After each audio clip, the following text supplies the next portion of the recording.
back with more True Crimes of Criminal Minds. Belle is going to sit in on this one with us today because it is thundering and she doesn't like thunder. So just ignore her. She's cute, but ignore her. I found something on my bookshelf the other day that I forgot that I had. Boop. Time Life.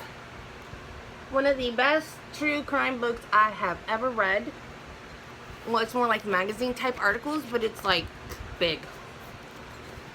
Since y'all aren't subscribing, I got 4 subscribers, y'all. I know you're watching.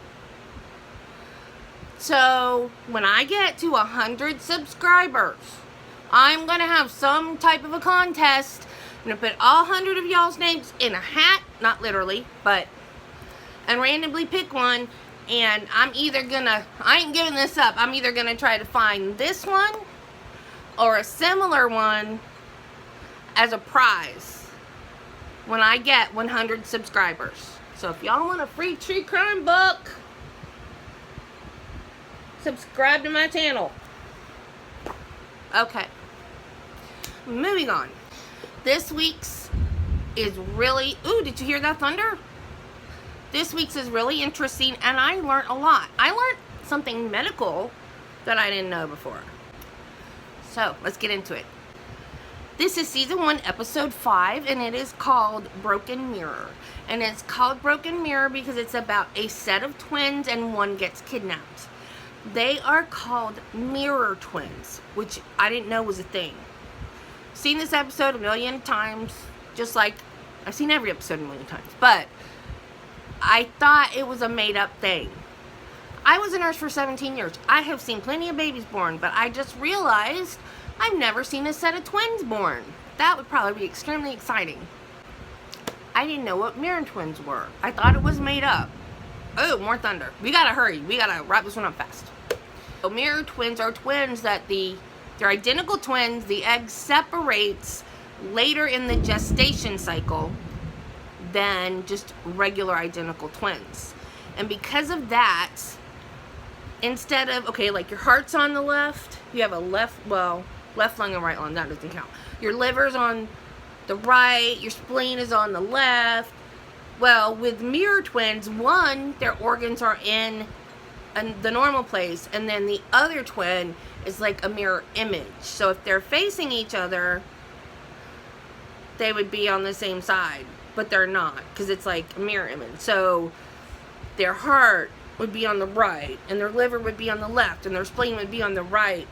So it's backwards. They even will have, instead of both being right-handed, one will be right, one will be left. If there's a birthmark, like if the birthmark's on one of their like right legs, the other twin will have it as well. It'll be on the left leg. So it's like mirror image twins. And they're not common, I don't think, because I've never heard of them before. And like I said, I was a nurse for 17 years. So that's what these girls are. They're mirror twins. I don't even know why they brought that up, because it's not pertinent to the plot of the story, but whatever. I also learned about erotomania, which I did know. I did know what it was. Psych was not my long suit in nursing school. Psych, to be honest, psych patients scare me. My little stint of 2 or 3 weeks or whatever being in a locked psych ward in nursing school was terrifying. It's the lowest grade I ever made in nursing school. I had to write a paper, and I was so scared I forgot to get information that I needed to put in my paper, so I made a C. Erotomania is a delusional disorder, which can be primary or secondary.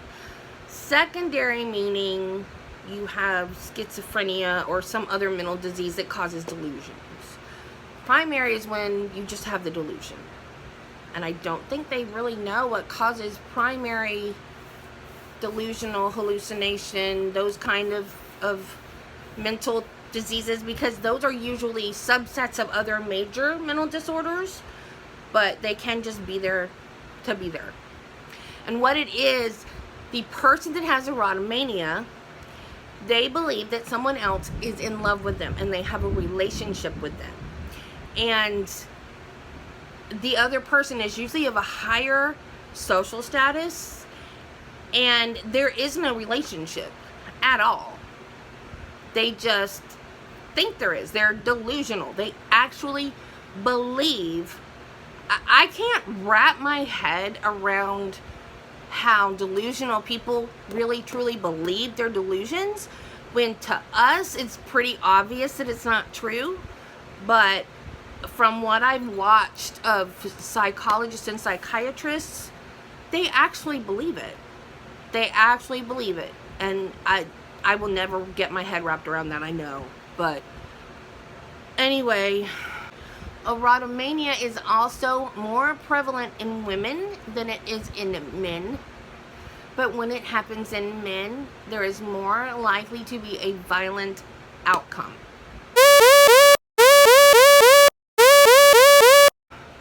This guy, the unsub in this episode, has erotomania, and he thinks that he has a relationship with the twin daughter of assistant U.S. state attorney in New Haven, Connecticut. And he kidnaps one twin. The other twin is away at college. When her twin goes missing, she comes home to help try to find her, and there's a ransom demand, and he insists, the kidnapper insists, that the other twin bring him the money. And she wasn't supposed to be tailed by cops, but Hotch, I believe it was Hotch and Morgan, that discreetly tailed her and went out like a stakeout of the drop spot from a distance so they wouldn't be seen. And then Morgan and Hotch, they're both like, wait, something's not right. This isn't right. And then they realize this isn't a ransom drop. This is a second kidnapping. So what the guy wanted, he was a collector. He wanted both twins, and he thought that they had this romantic relationship and that they loved him and they wanted him. And he said, you told me with your eyes. And as I said in a previous episode, and as I said in my little short, I am wondering, what do you guys want me to do?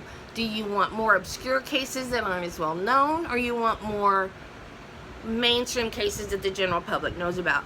Because, come on, even if you're not a true crime fan, everybody knows who Ted Bundy is. Everybody knows who John Gacy is.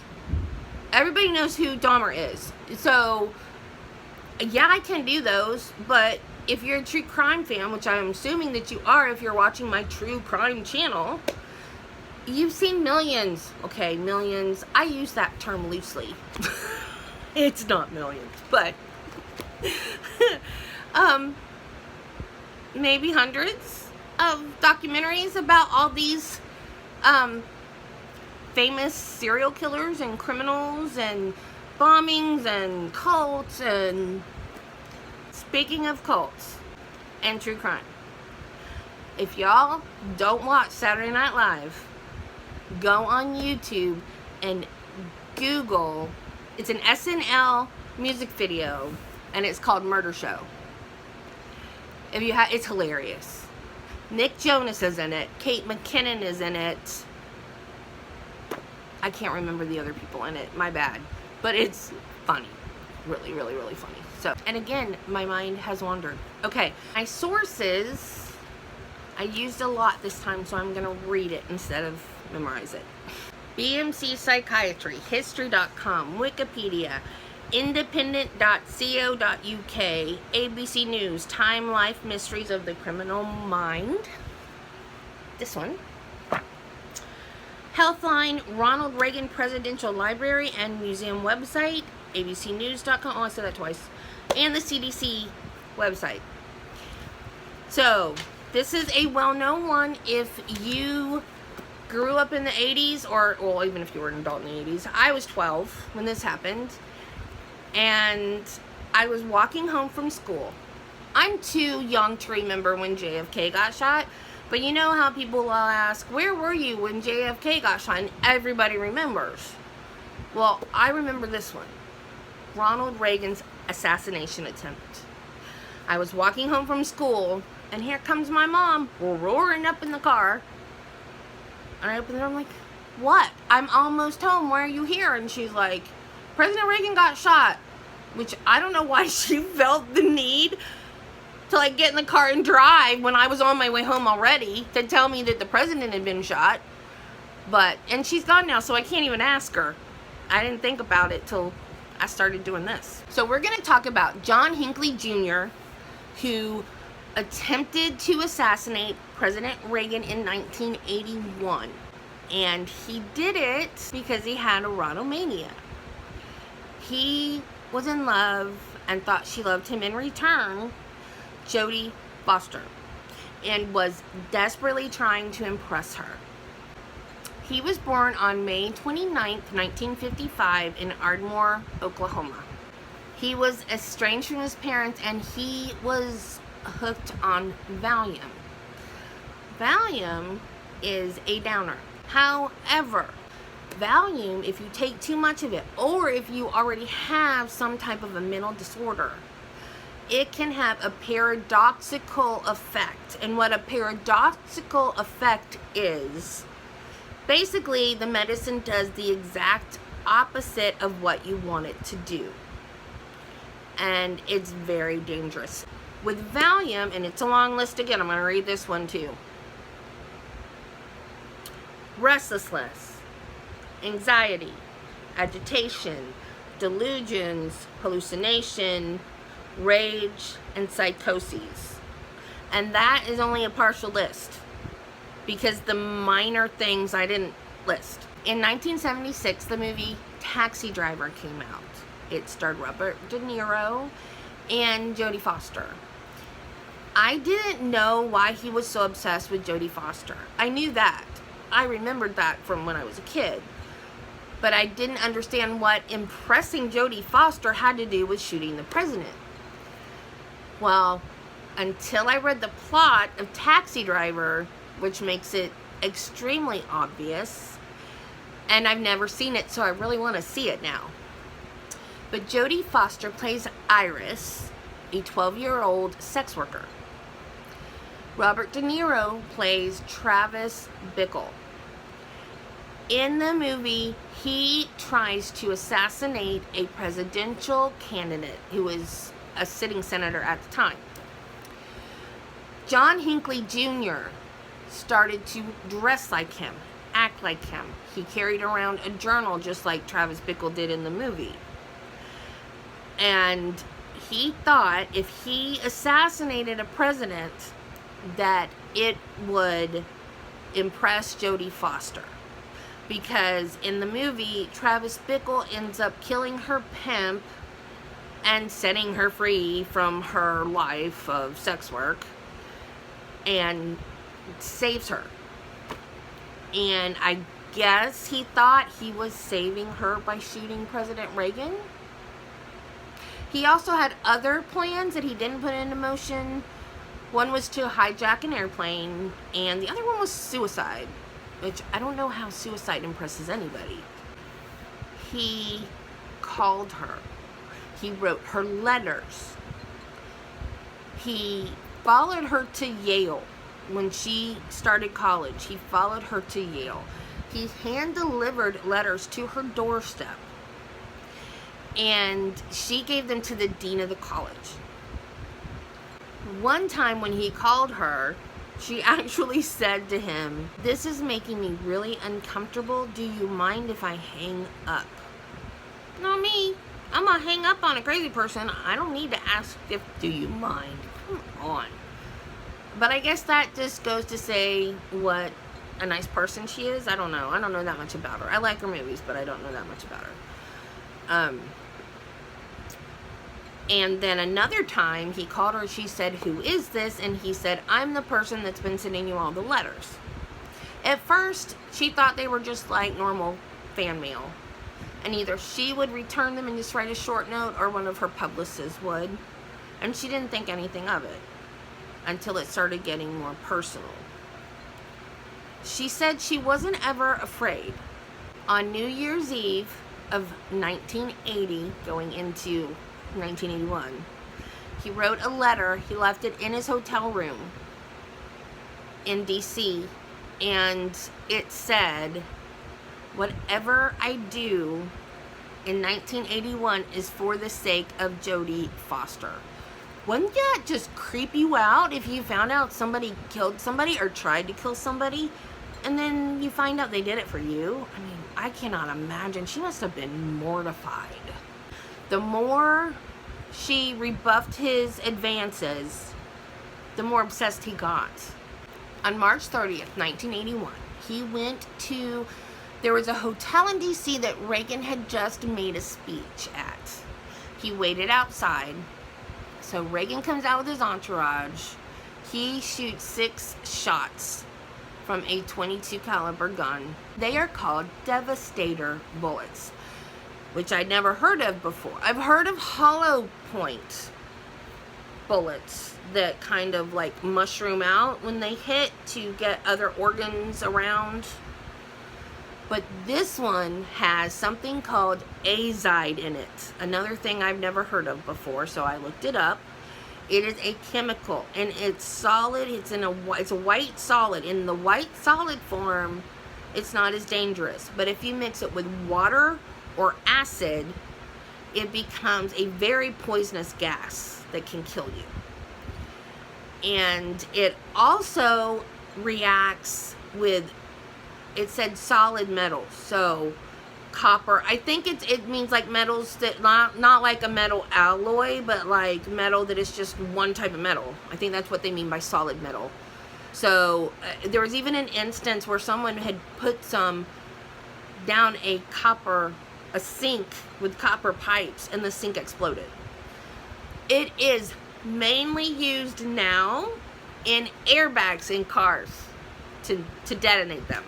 So it's used in detonators. It's also used in pest control. James Brady was shot through the eye.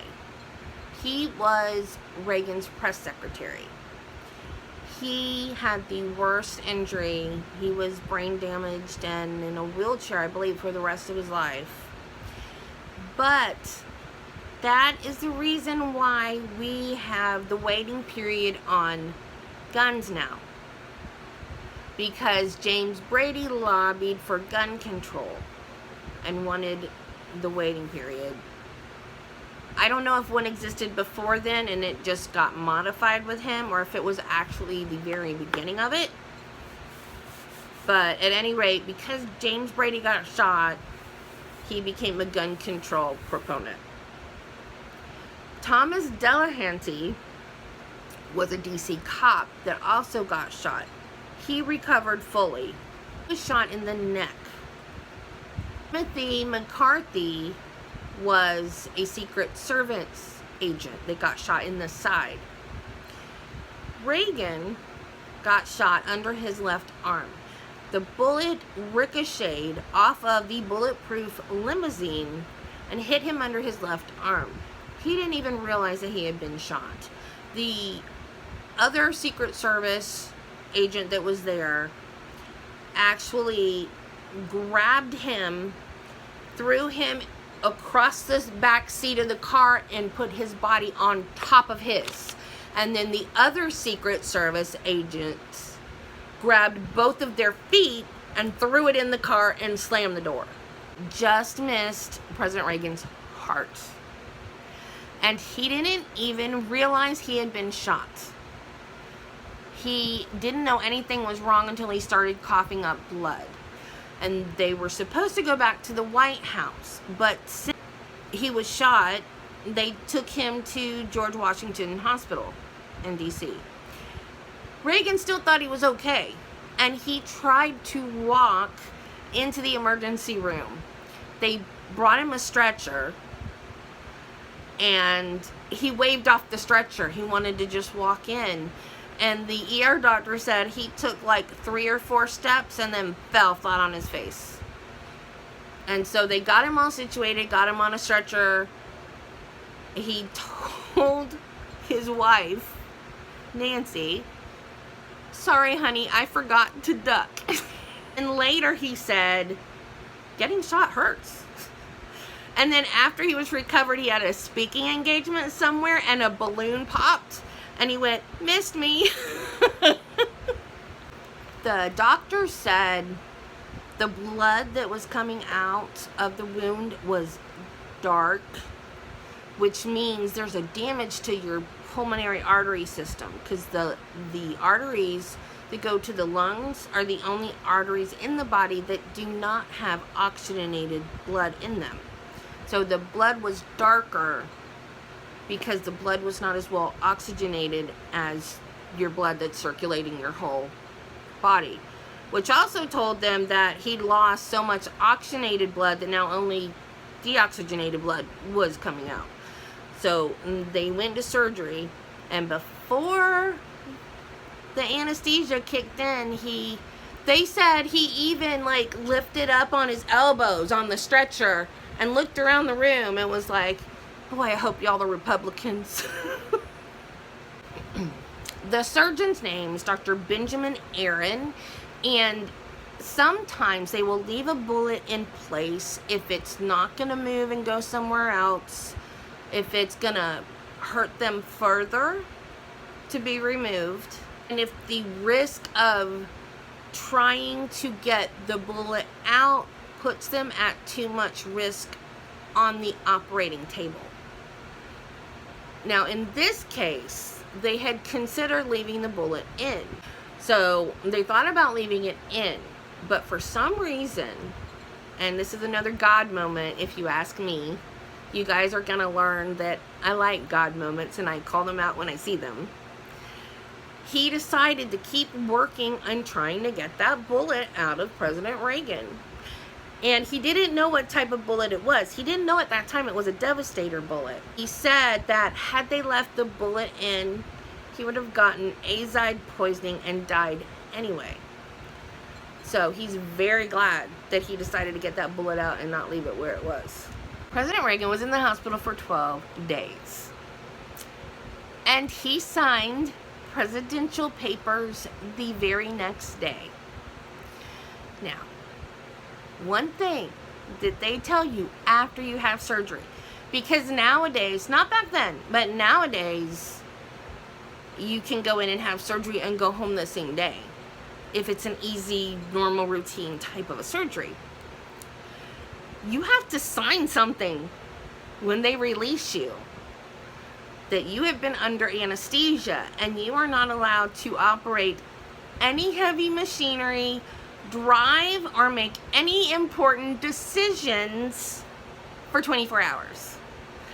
So I find another thing I find comical is that the president actually signed papers within 24 hours of him being anesthetized. Maybe it was different back then. Maybe they didn't have that rule. Maybe it's just a new one now. But another little comical side note for this one.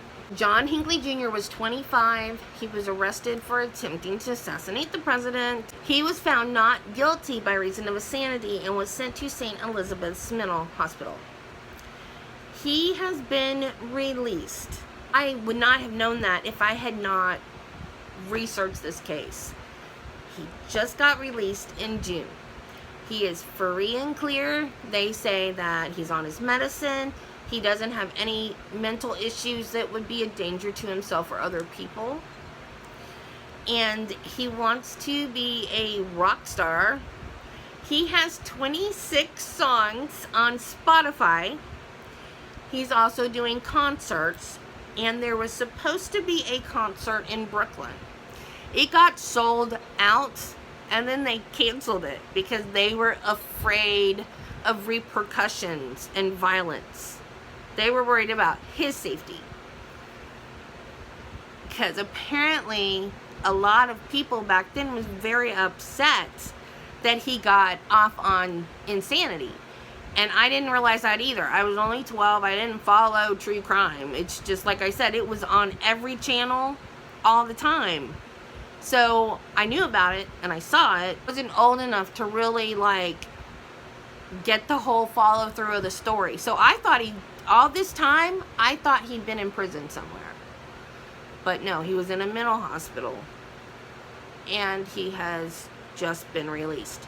Kind of re-socialized him in steps. Like, at first he could go out during the day with supervision, and then he got allowed to go live at his parents' houses on the weekends, and little, like, gradually more and more trust, and now they say he's fine. So, and he has a YouTube channel that has over 29,000 subscribers, and I did watch one of his videos, and it's kind of really eerie to hear him sing love songs when you know his history, but I don't know, you might like him. Check him out. October 12th, 1984, President Reagan signed the Insanity Defense Reform Act. And basically what it does is it makes it harder for people to get off on the insanity defense. It gives them more of a burden of proof to prove that they were actually insane and didn't understand the consequences of their actions. I have a very dear friend, and I'm not going to say her name. Hope she's watching. If you are, thank you. She told me that the assassination attempt of President Reagan broke the curse of Tippecanoe. And I said, is that the one where presidents that are elected in a year ending with 0 get assassinated? Back when William Henry Harrison was president, the Native Americans wanted to stop westward expansion. And so they had the Battle of Tippecanoe, and Tecumseh was killed, and his younger brother, I know I'm not going to say this right,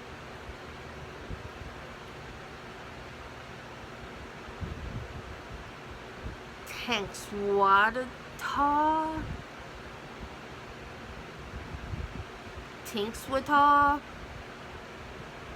something like that. Anyway, Tecumseh's little brother put a curse on President Harrison. So that is the origin of the curse.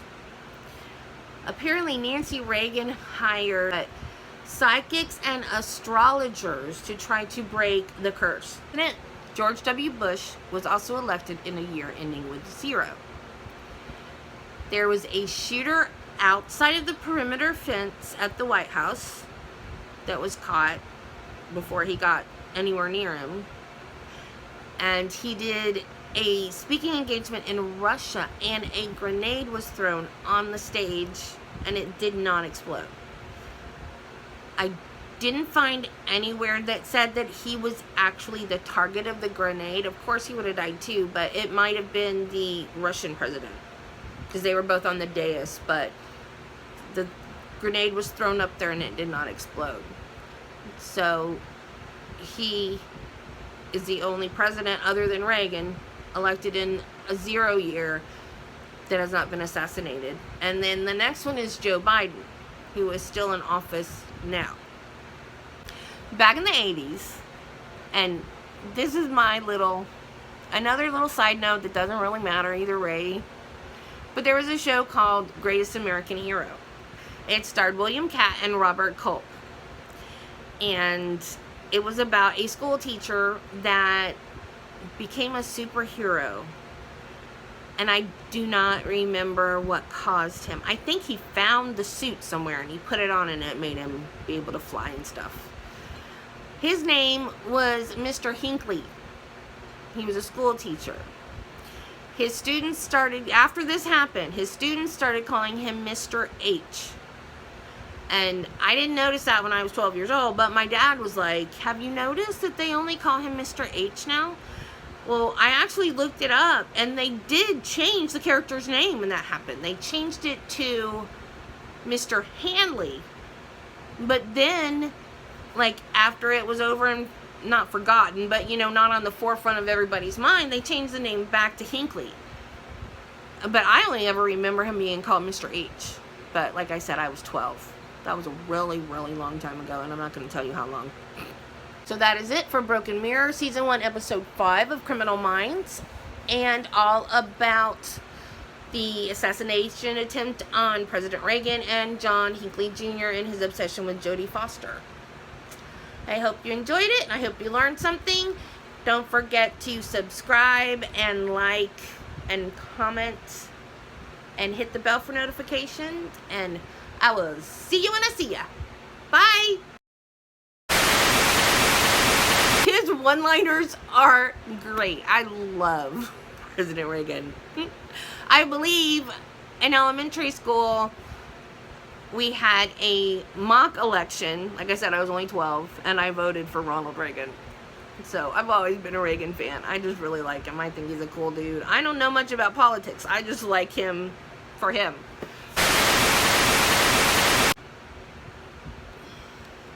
I was going to make a political comment right then, but biting my tongue.